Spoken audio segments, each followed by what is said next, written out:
Ration card धारकों पाई बड़ खबर। राशन कार्ड धारकों पाई बड़ खबर। एबेठारु मिलिबो 8टी नुआ एवं प्रमुख सुविधा। राशन कार्ड रो नुआ अपडेट कौन रही एई वीडियो माध्यम रे आपण मानकु स्टेप बाय स्टेप जणाइबी। तो सेतिपई आपण माने वीडियोटी को बिना स्किप रे शेष पर्यंत देखंतु, जहा फल आपण जानि परिबे बुझी परिबे। वीडियोटी को आरंभ करने पूर्व आपण समस्त को कही रखी, चैनल जदि नुआ करी आपण वीडियोटी देखुता ताहले वीडियो को लाइक करी चैनल को सब्सक्राइब करी पाखरे थिबा घंटी चिन्ह को दबाई दियंतु। आसंतु जानिबा राशन कार्ड रो नूतन अपडेट कौन रही। भारत सरकार देशव्यापी कोटी कोटी राशन कार्ड धारी परिवार कल्याण पाई एक महत्वाकांक्षी योजना आरंभ करिसंती। साधारण बंटन व्यवस्था रे एही व्यापक संस्कार समस्त वर्गर हिताधिकारी को अतिरिक्त सुविधा एवं आर्थिक सहायता प्रदान करने लक्ष्य रखिछि। एही पदक्षेप बीपीएल, अंत्योदय, हलदिया एवं गोलापी समेत समस्त प्रकार राशन कार्ड धारी परिवार पाई समान भाव में प्रযোज्य हेब। सरकार को मुख्य उद्देश्य हेउछि खाद्य बंटन व्यवस्था को अधिक स्वच्छ, दक्ष एवं लोककेन्द्रिक करने, जहा द्वारा प्रकृत हिताधिकारी पाखरे सठिक परिमाण रे सहायता पहुंच पारिबो। आसंतु जानिबा 8टी नुआ सुविधा कौन रही राशन कार्ड माध्यम रे सरकार यार शुभारंभ केबेठारु कौन करिवे। देखंतु, केंद्र सरकार सार्वजनिक बंटन व्यवस्था को आधुनिकरण करबा पाए 8टी नुआ वैशिष्ट्य घोषणा करिसंती। एही पदक्षेप गुड़िक मुख्यतः गरीब परिवार को अतिरिक्त आर्थिक सहायता प्रदान करने एवं खाद्य बंटन रे अनियमितता दूर करने लक्ष्य रखिछि। एही परिवर्तन गुड़िक सारा देश रे पर्यायक्रमे कार्यकारी हेउछि एवं अनेक राज्य रे कार्यकारी हेबा आरंभ होई सारिछि। वर्तमान देखिबा हम ओडिसा रे केबे कोन यह लागू होछि। नूतन व्यवस्था डिजिटल प्रजुक्तिर व्यापक व्यवहार करे, जहा स्वच्छता वृद्धि करने एवं दुर्नीति को रोकबार साहाय्य करिवो। आसंतु जानिबा स्वयंचालित शस्य बंटन मेसिन सिस्टम केमिति किपरि रहिबो हिताधिकारी मानक पाए। राशन बंटन व्यवस्था रे सबुठारु उल्लेखनीय परिवर्तन हेउछि स्वयंचालित खाद्य बंटन मेसिन बा खाद्य एटीएम प्रचलन। यह एक अद्भुतपूर्व पदक्षेप जहा खाद्य बंटन रे दुर्नीति एवं जालियाती को संपूर्ण भाव में दूर करिवो। एही आधुनिक व्यवस्था अधीन रे हिताधिकारी माने सेमानकर आवंटित चाउल, गहम एवं अन्यान्य खाद्य सामग्री मेसिन रो निजे संग्रह करि परिबे। यह बहुत बढ़िया पदक्षेप रही सरकार तरफ। ए मेसिन केबेठारु केउटी लागिवो सरकार तरफ एपर्यंत आनुष्ठानिक भावे घोषणा करा जायनि। यह करिबा पाए सेमानकु मेसिन रे सेमानकर राशन कार्ड किंबा आधार कार्ड को स्कान करने को पड़िबो एवं बायोमेट्रिक जांच परे सेमाने स्वयंचालित भाव में निर्धारित परिमाणर खाद्य शस्य पाइबे। एही प्रक्रिया मध्यस्थी एवं दुर्नीतिग्रस्त उत्पादन भूमिका को संपूर्ण भाव में दूर करिवो एवं हिताधिकारी माने सेमानकर पूर्ण अधिकार पाइबे। आसंतु जानिबा प्रत्यक्ष आर्थिक सहायता प्रदान केमिति कौन रही सरकार तरफ। नूतन योजना अनुसार विभिन्न राज्य सरकार राशन कार्ड धारक मानकु 1000 टंकारु 3000 टंका पर्यंत सीधा सड़क आर्थिक सहायता प्रदान करिवे।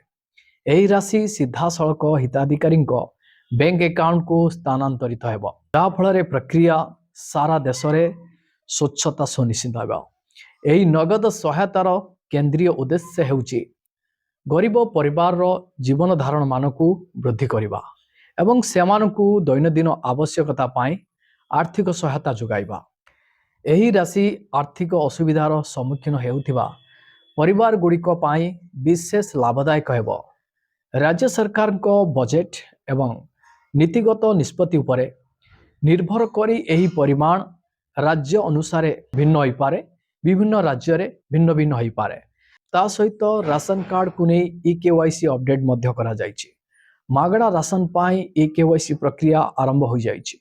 राशन कार्ड ई-केवाईसी अपडेट खाद्य शस्य गृह मंत्रालय एवं केंद्र सरकार देशर समस्त राशन कार्ड धारकों पाई ई-केवाईसी प्रक्रिया को बाध्यतामूलक करिसेंती। यह साधारण बंटन व्यवस्था पीडीएस को अधिक स्वच्छ, सुरक्षित एवं प्रभावशाली करबा पाई एक गुरुत्वपूर्ण पदक्षेप, जहाँ निश्चिंत करिब जे सरकारी योजनार लाभ केवल प्रकृत एवं योग्य परिवार पाखरे पहुंची पारिबो। देखंतु ई-केवाईसी काहेकि बाध्यतामूलक एवं गुरुत्वपूर्ण काहेकि रही प्रत्येक हिताधिकारी मानक पाई। देखंतु ई-केवाईसी करबा आवश्यक कारण एक रे जांच करण रे सहायक। यही प्रक्रिया नकली हिताधिकारी को हटाइबा एवं कार्ड धारकों को सूचना जांच करिबारे साहाय्य करिवो। 2 नंबर रे आपण मानकर ठकेई रोकिबा। ई-केवाईसी या खाद्य शस्य बंटन व्यवस्था रे जेकोसी जालियाती को रोकिबो एवं स्वच्छता आनिबो। ई-केवाईसी रो समय सीमा को नहीं मध्य सरकार अपडेट करिसंती। केंद्र सरकार राज्य गुड़िक को सेमानकर स्थानीय परिस्थिति आधार रे समय सीमा घोषणा करने को अधिकार देइचंती। तो देखंतु विभिन्न राज्य रे तांकर परिस्थिति को देखि सरकार ए डेडलाइन को मध्य घोषणा करने को सेमान को अनुमति देइचंती। जेउ कार्ड धारक माने एपर्यंत सेमानकर ई-केवाईसी समाप्त करि नाहांती, सेमानकु सेमानकर राज्य द्वारा घोषणा करा जाइथिबा समय सीमा पूर्वरु प्रक्रिया समाप्त करने को पड़िबो। आसंतु जानिबा समस्त वर्ग पाए समान सुविधा राशन कार्ड रे केमिति कोन रहिछि।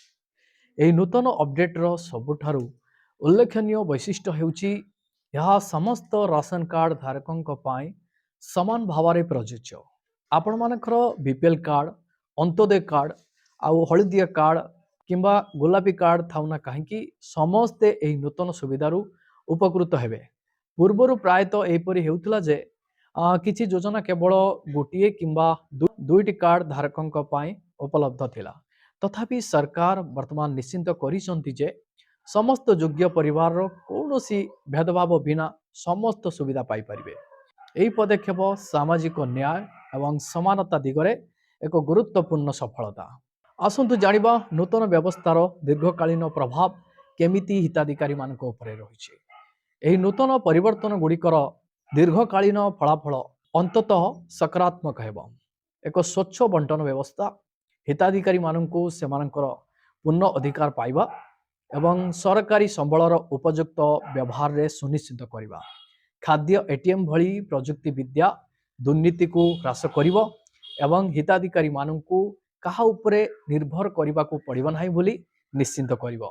नगद सहायता परिवार गुड़िकर आर्थिक स्थिति को उन्नति करिबो, सेमानकु सेमानकर आवश्यकता को भल भाव में पूरण करने को अनुमति देव। ई-केवाईसी नकली कार्ड समस्या को दूर करिबो, सरकारी राजकोष को संचय करिबो।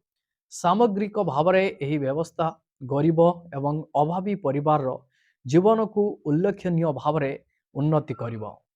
आसंतु जानिबा राशन कार्ड रे डिजिटल टेक्नोलोजी रो अंतर्भुक्त काहेकि रहिछि। एही नूतन राशन कार्ड बंटन व्यवस्था रे डिजिटल प्रजुक्ति विद्यार बहुल भाव में व्यवहार करा जाउछि। बायोमेट्रिक प्रमाणीकरण, आधार लिंक एवं ऑनलाइन ट्रैकिंग भली वैशिष्ट्य गुड़िक समग्र व्यवस्था रे स्वच्छता आनिबो। हिताधिकारी माने सेमानकर मोबाइल फोन रे सेमानकर राशन रो स्थिति जांच करि परिबे। एही प्रजुक्ति विद्या उन्नति केवल दुर्नीति को रोकिबारे साहाय्य करिबो नाही, बरं हिताधिकारी मानकु सशक्त करिबो। डिजिटल रेकर्ड गुड़िक निश्चिंत करिबो जे समस्त कारबार रो संपूर्ण विवरणी सुरक्षित अछि एवं जेकोसी अनियमितता सहजरे तदंत करा जाई परिबो। आसंतु जानिबा सरकारी प्रतिबद्धता एवं जनसाधारण समर्थन केमिति रहिछि एही प्रक्रिया पाए। देखंतु सरकार एही योजना को सफल करिबा पाए संपूर्ण प्रतिबद्ध एवं पर्याप्त संबल बंटन करिसंती। तथापि एहार सफलता पाए जनसाधारण सहयोग मध्य अत्यंत गुरुत्वपूर्ण। समस्त राशन कार्ड धारक माने सेमानकर ई-केवाईसी प्रक्रिया को समय मध्य समाप्त करबा उचित एवं सेमानकर सूचना अपडेट रखिबा उचित। कौनसी समस्या हेले सेमाने संपृक्त विभाग सहित जोगाजोग करी अभियोग करबा उचित। जदि समस्त नागरिक दायित्वर सह सेमानकर भूमिका ग्रहण करती तेबे एही योजना निश्चिंत भाव में सफल हेबो ଏବଂ ଲକ୍ଷ ଲକ୍ଷ ଗରିବ ପରିବାରଙ୍କ ଜୀବନରେ ସକାରାତ୍ମକ ପରିବର୍ତ୍ତନ ଆଣିବ।